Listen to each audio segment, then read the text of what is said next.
Hello everybody, ladies and gentlemen, it is me, Gannon, joined here by my best of friends, my best One Piece friend in the entire world, Dylan. Say hello, Dylan. Hello everybody. How's it going, Dylan? How are you doing today? It's going great, Gannon. How are you doing today?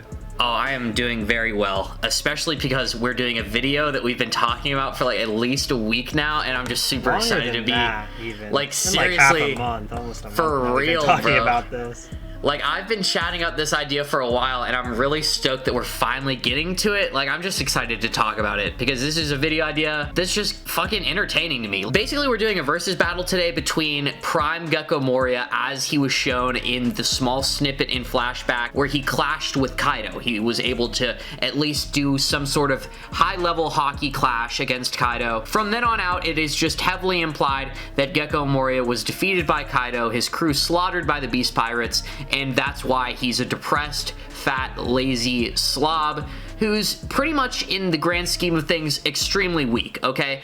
Now, Gekko Moria's powers are annoying. Not only that, but his Thriller Bark crew was annoying, and that was the reason why Thriller Bark was so long. But also, at the same time, you have to realize that Gekko Moria is somebody who was one-shotted, like, less than no-diffed by Jinbei at Marineford. It was like Jinbei could have done that in his sleep, which for a warlord is pretty embarrassing. But, Dylan, Prime Gekko Moria, somebody who had motivation, somebody who had... Oh yeah, he's just a whole entire another beast. Like, he had just, like, had better motivation. He probably had dreams. He probably just drive. Also just the will to, like, I know he still has the will to protect his crew and he cares about them, but even more so, like, I just feel like he had way more drive. He was just a way better, completely different pirate than he is now. With all that being said, today's versus battle is not one person versus one person. It's going to be a little bit of a different, more fun format. Today, me and Dylan are quickly going to be going through all of the supernovas, not the worst generation, because in my headcanon, I don't know if this is completely true, I consider everybody except for Blackbeard a supernova. I believe that Blackbeard is like a member of the worst generation, because to be a part of the worst generation, you need to have been, you know, one of the pirates that was entering through the Grand Line with over 100 million. That's the stipulation. To be a supernova, I honestly believe you need to be like a new up-and-coming rookie, which Blackbeard is clearly not. He's been on a veteran pirate crew for most of his life. I think we should just get right into it, Dylan. Like, we shouldn't even around. And the first person that we definitely need to get to is going to be just the most fun. I'm just going to start off with Urouge. I'm going to start off with him. Okay. I was telling you... This is the most fun. It seriously is. I was telling you at work today that I cannot wait to downplay some supernovas and get everybody salty. Because for some reason, even the supernovas that are clearly, like, useless and are not really going to be doing anything redeeming for the remainder of the story, people still get super mad when you talk any flack about their favorite supernova. I'm sorry your supernova sucks and that your favorite one happens to be ass. It's not my problem. Urouge is not beating Prime Gekko Moria. Like, no shot. Dude, Urouge is capped. What was the last thing we've seen Urouge do on screen? Thing we've heard of him doing is what, like, did he even take out Snack, or did he just lose? Bro, he beat Snack. That is literally the only thing he's done in the entire series. Besides that, Dylan, Dylan, Snack, but I'm pretty sure, like, he ran away after, so obviously he wasn't, like, about all of that. He wanted to get out of there, so obviously he, like, wasn't confident enough to, like, fight Cracker. Dude, you didn't even beat a third commander. You beat the fourth sweet commander who doesn't even, like, Oda doesn't even respect him enough. Yeah, he's been demoted. He was ass. We don't know what kind of fighting style he had. We don't know what kind of fighter he was. But all I know is that the most frustrating thing about One Piece for me, I think in all of One Piece history, is just because Snack was basically like the first Yonko commander that we'd ever really heard of that wasn't a part of Whitebeard's crew. So when people heard that Urouge beat him, they were like, oh my god, Urouge is like up there with Luffy, Urouge is so strong, and then also people just fucking wank his fruit off so much. But do I really need to go through this again? His fruit sucks. It cannot soak up lethal damage. You guys saw Kizaru shoot him with lasers at Sabaody, and he did not turn that into strength. Like, it only works with blunt force attacks. I don't think Zoro is going to be cutting this dude in half with a very lethal sword attack, and he's going to soak that up and turn that into power. For all those reasons, Urouge, the last thing we saw him do, Dylan, was just chilling on a sky island being lazy. And just watching Kaido try to kill himself. Out of all of the Supernovas, he's the one who currently does not have any type of explained motivation. I mean, at least we saw Bonnie. You know, obviously Bonnie isn't a real pirate at this point. She's an ex-member of the Sorbet Kingdom in some degree. Like, I forget exactly what she was, but she was, like, married. Her and Kuma are, like, fucking, I think. You know what's cool to think about bonding, too, just to go off on a small little tangent here, is the fact that, like, we don't really know how old she is. Mm-hmm, for sure. We like, don't she know could if she's be an old really, lady really, or not. really old. And honestly, I feel like it's more likely that she's really, really old, too. Because she knows Kuma. And she's like this universe's Tsunade. I don't know if you know anything about Tsunade. The only thing you need to understand about her is that she's old and she uses jutsu to make herself young and sexy constantly. And there's a point in the series where she like uses up a lot of her chakra and she reverts back to her old state, but it's never seen on camera. It's like you only see like from behind. I subscribe to the fact that Bonnie and Kuma are like romantically involved, and perhaps Bonnie's just way older than she's actually depicted, and maybe there'll be a cool scene where Bonnie and Kuma reunite and Kuma looks at her and sees like the young Bonnie that he knew from like decades ago, and it's a really cool moment. But for like, dude, speaking of Bonnie, bro, Bonnie is not beating Kuma at all. Like, we can just say that right now. We don't even need an explanation. It's been stipulated now that there's an explanation for the basically one-tap fruits, those fruits that are just absolutely ridiculous that kind of need a little bit of a counter. Sugar's fruit, Bonnie's fruit, left alone, these fruits are like the most insane, overpowered fruits in the series. But with that recent chapter explaining that Law cannot use his super overpowered abilities on users that have better hockey than him, it's obviously the same case with Bonnie's fruit. Like, come on. You cannot tell me that Bonnie and Sugar are going to be manipulating Kaido and Big Mom just by touching them. Fruits like that shouldn't exist. Like, hockey should definitely be a counter to that. And Prime Gekko Moria, just the fact that he's able to clash with Kaido, albeit not Yonko Prime Kaido, but like adult Kaido, for longer than just a couple seconds and is not getting totally no diff from what we saw on screen. Yeah, no, Bonnie and Urouge are just not taking it, especially when you consider that Urouge's fighting style is he has to basically beat your ass. And Gecko Moria was using a samurai sword clad in hockey, and he also uses the shadow fruit, which is a fruit. I don't know. Is probably going to have no problem with Urouge's fighting style. Same thing with Bonnie. If you're a superior hockey user and Bonnie cannot turn you into a child, then you're basically winning. Bonnie can like beat in like punch fodder and everything, but I've never got the indication that Bonnie actually like has hands, bro. You know what I mean? Like, she's really not beating any of the other Supernovas in a 1v1 combat situation besides Bege, because that's not really the type of character he is, and then also Hawkins, because Hawkins is a bitch. He is a bottom barrel bitch. Oh my god, is Hawkins not beating Gecko Moria? Like, I'm not even giving you guys an explanation. If anybody comes to me asking for an explanation as to why Hawkins is not beating Prime Gekko, you're just fried, dude. Just look at any panel that we've got of Hawkins in the last 5 years. He's a mega... Hawkins is the biggest bitch. He's not beating anybody. He's such a fucking dork dungeon master loser who, like, could literally just sit down and be like, I'm beaten. It's over for me. I got beat. Like, literally, bro, all of other Kaido's subordinates have gotten beaten at this point. That's a perfectly good excuse. You can just sit down. But he wants to go out there and beef with the other Supernovas, even though he knows he can't do shit. He's been embarrassed by Zoro. He's been embarrassed by, I feel like, a couple other people, but he's about to be beat by Killer. He's not fucking beating Prime Gekko. No. Next one. Killer. Current Killer... I think he fares better, but still no. Current Killer, no, but like, let's say Killer gets like a buff. Like, if Killer gets projection hockey, like he gets like use of advanced hockey to any degree, then I would say yes. I have an interesting theory I've heard that I subscribe to in a way. I've seen people say that they could see Killer dying to boost Kid. Kid, like, you know, gets like pissed off or something, gets strong for that, and that's like the one and only like rage moment we see. People have been theorizing that for over a fucking decade, dude. Literally because Kid is the only crew member who has a vice captain that matters. All the other people's crews don't matter. If anything, like, mostly they're just background characters who don't mean anything. Drake's crew, I mean, for one thing, they're not a real pirate crew. He's a secret agent. Basil Hawkins' crew, he has like this cool cat.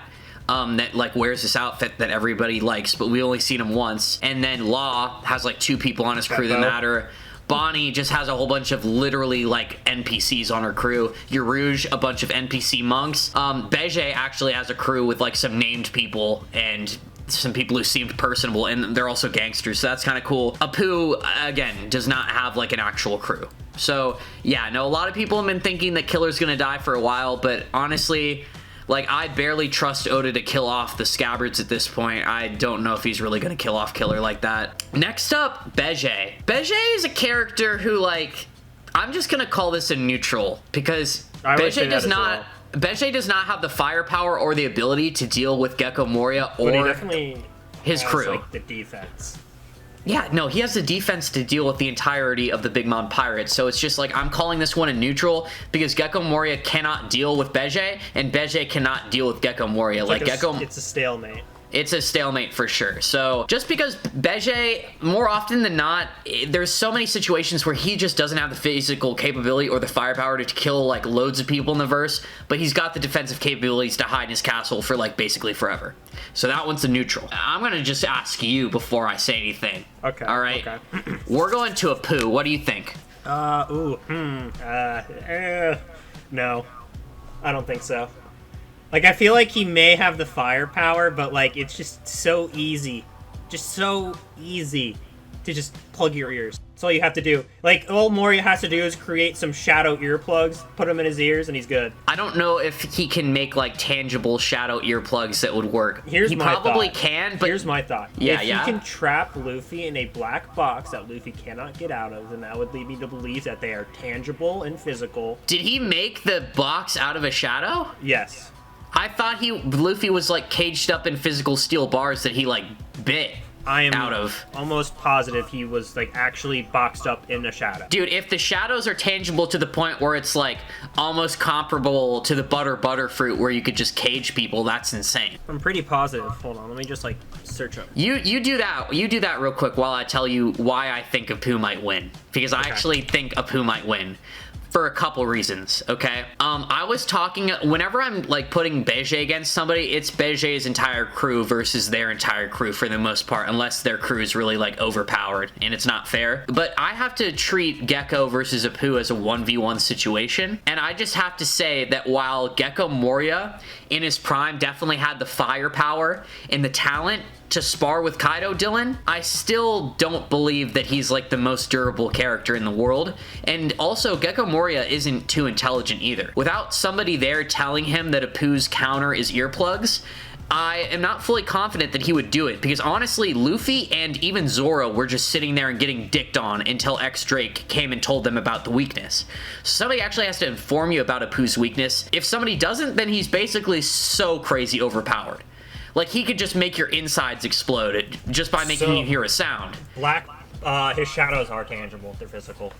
He just created a box out of shadows. At the same time, like, I would probably like to believe that Luffy now could flick those boxes open like nothing. Yeah, no, that's true, but I'm saying, like, in the Apoo case, Moria could totally just make shadow earplugs, and then Apoo's just kind of neutralized. Apoo's I definitely think he has the firepower to do it. I just think his fruit is just too easily countered for him to like really be that much of a menace, especially towards like Prime Moria. But Dylan, you have to remind yourself that Apoo, like, while he just gets shit on, we cannot criticize him too much. He was literally like holding back X-Drake and Zoro at the same time with his bamboo sticks. Not only that, he took a hit from everybody. He took a hit from everybody, and he is still walking. Apoo, besides the fact that, his fruit has its clear limits, this dude has feats. Apoo's the one character in the series who constantly gets shit on, but I honestly give him feats for that, because the fact that he's still up and walking after taking like lethal cuts from both Zoro and X-Drake, bro's kind of a durable menace. Like, he just keeps on getting back up. That is true. So he has hands, and he is skilled with the bamboo sticks. Like, he's kind of crazy with them. He can block X-Drake and Zoro, two crazy-ass fighters at the same time, even for a little bit. Literally, the only way Gekko Moria can't win this, Dylan, is if, like, he doesn't find out about his weakness. because if he does find out about the weakness, then the gap is closed, and that's what's happening with that. So for Apoo, I would say that if Apoo is going to be able to utilize his fruit for most of the duration of the fight, then Apoo has the advantage. But if Gekko Moria is able to find out his weakness, then Apoo is just Apoo again. Next up, Law. It's Law. What am I gonna say? Yeah. Yes, he's beating Prime Gekko. And then after that, Luffy and Zoro, no question. I mean, Luffy and Zoro are now like Admiral competitors, so they're destroying Prime Gekko. And X-Drake is beating Prime Gekko. Yeah, he's a fucking dinosaur, and when you look at him using his mace attack to basically delete one of the numbers, you know that not only does he have firepower in his dragon form, but he has infinitely, probably more firepower just in his hybrid form, is just beyond scary. Like, he's literally wiping the floor with Gekko Moria. Not only is he a ancient zone, he is probably stronger than most all of the Toby Roppo. He's a secret agent. He's a master of probably his 6 powers easily if he's a secret agent, easily. So for all these reasons, like, I cannot even fathom Gekko Moria in his prime. Given that Kaido clash, bro, it doesn't matter. X-Drake is still just like the way better and the way more confident pirate with just easily way more firepower. So who do I have left? I think the only person I have not mentioned is Kid. And dude, if I'm saying it's just so obvious. Like, if I'm saying that Zoro and Luffy are defeating Prime Gekko Moria and Law, and I definitely think that Kid is stronger than Law, like 100%. In every sense imaginable. So it's just a yes. So quick recap, Dylan. The people who I said would definitely be beaten by Prime Gekko include Urouge, include Bonnie, include Hawkins, and includes Killer unless he gets like a slight buff.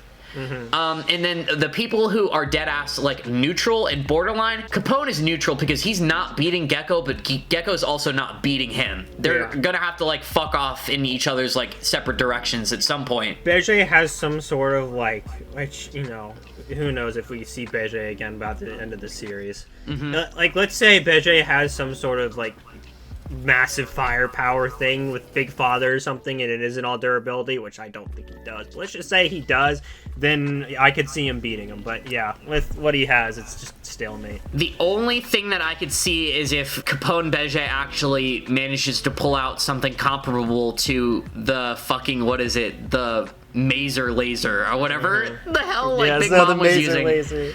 Dude, that thing was insane. It was named after like literally a Godzilla attack, which is one of the reasons I think it's like top 5 coolest attacks in the entire series. It is a combination attack that Big Mom uses that is named after Godzilla's like beam. It's so sick. It's hard as fuck. But yeah, and then Apoo, feel like if Apoo can use his Devil Fruit for just most of the duration of the fight, he has the advantage. But also, Apoo is literally capped by, he has one of the worst weaknesses in the entire series. It is arguably worse than the fact that Crocodile is beaten by all moisture. I think it's worse. I think it's worse, honestly, bro. Like, cause like at least Crocodile, he could delete moisture and he can almost use that to his advantage in some scenarios.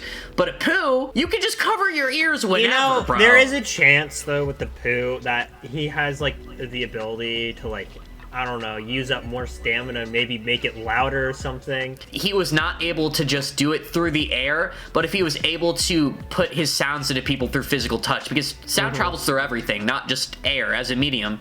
So if he's relying on the air, I feel like there could be like a cool alternate universe where Oda has more time to write and include like more clips of Apoo. Because and perhaps Apoo could actually like use his sound and you saying that made me remember something, right? And it's because it's very fresh in my mind because I'm watching this right now. But in like in Naruto, right? Yeah. In like the beginning of the Chunin exams, there's the sound ninja, and like that one dude literally does that. Like he hits them, and like the sound goes into them. Like with like it happens with Choji, I think, or something when he's like really fat. He just literally puts the sound into him, and it like. So yeah, I could actually see that being possible with Apoo. Like if he just touches them, he can like put sound waves through their body and like. Mess up but at the same time, I would have thought that Apoo might have done that by now. That's all I'm going to say about that. Yeah, that's what I was also going to say as well. All that being said, I think we've been through all the Supernovas. I think we've talked whether they're going to actually like beat Prime Gekko or not. And I think it's time to wrap it up. I think I want to go eat a taco, and I think I want to go watch something. And I know you have somewhere to be, Dylan. So thank you so much for being here. As per usual, I love making videos with you, Dylan. I'm just going to say it right here. It's fucking awesome. It's a great time. And also, our friend Alex needs to catch up on One Piece so that he can have as much fun as we're having, dude, actually being caught up on it. Dude, catch up Alex. on One Piece. Dude, Alex, bro, I'm putting this in the video. I'm talking to you. I'm just gonna timestamp this, send it to you, bro. Catch up. But yeah, no. With all that being said, everybody, thank you so much for watching another one of my videos. Thank you so much for Dylan for being here. If you enjoyed the video, please slap a like on it. If you have anything that you want to share with us, any just conflicting opinions, maybe something you want to share, leave it down in the comments below. If your comment is legible, I will be sure to get back to you. And with all that being said, me and Dylan are going to have to see you guys in the next one. Peace. Goodbye.